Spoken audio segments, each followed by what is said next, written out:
আপনারা নিশ্চয় অবগত আছেন, দেশে অনুষ্ঠিত জাতীয় সংসদ নির্বাচনকে কেন্দ্র করে আভ্যন্তরীণ আইন শৃঙ্খলা পরিস্থিতি অস্থিতিশীল করার লক্ষ্যে দুষ্কৃতিকারী সন্ত্রাসী কর্তৃক সীমান্ত দিয়ে অস্ত্র, গোলাবারুদ ও বিস্ফোরক দ্রব্যাদি চোরাচালান বৃদ্ধির আশঙ্কা থাকে।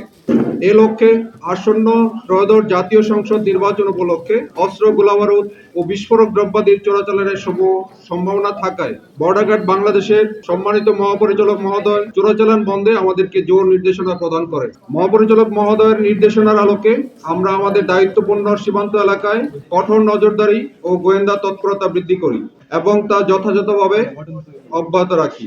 যার পরিপ্রেক্ষিতে আমরা অবগত হয়েছিলাম অস্ত্রের কয়েকটি চালান আমাদের ব্যাটালিয়নের সীমান্ত এলাকা দিয়ে বাংলাদেশে প্রবেশ করার সম্ভাবনা রয়েছে।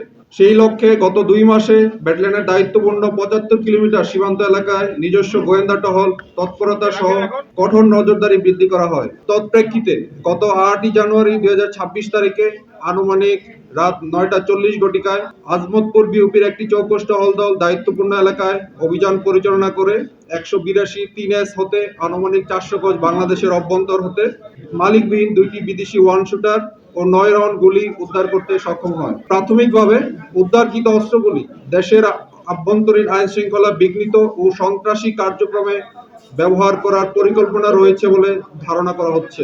আজ উদ্ধারকৃত অস্ত্রগুলি জিডির মাধ্যমে শিবগঞ্জ থানায় হস্তান্তর করা হবে। আপনাদের অবগতির জন্য জানাচ্ছি, মহানন্দা ব্যাটালিয়ন আমাদের দায়িত্বপূর্ণ এলাকায় গত 3 বছরে 15 জন আসামি সহ 33টি দেশি বিদেশি পিস্তল, সিলভার টিপ কন্ট্যাক্টে তৈরি নিরাপদ ও নান্দনিক ক্লিক সুইচ নির্ভরতা জীবন জুড়ে 398 রাউন্ড গুলি, 41টি ম্যাগাজিন আটক করতে সক্ষম হয়েছে।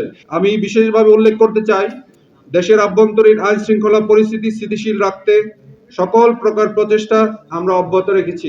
তাই অস্ত্র, গোলাবারুদ ও মাদক যাবতীয় চোরাচালানের বিরুদ্ধে আমরা জিরো টলারেন্স নীতি বাস্তবায়ন করছি। এই বাস্তবায়নের লক্ষ্যে সীমান্ত এলাকায় অপারেশনাল কার্যক্রম বৃদ্ধি করা সহ বিশেষ টহল পরিচালনা করা হচ্ছে, যা আমাদের মৌলিক দায়িত্ব এবং ভবিষ্যতেও চলমান থাকবে। ধন্যবাদ সবাইকে।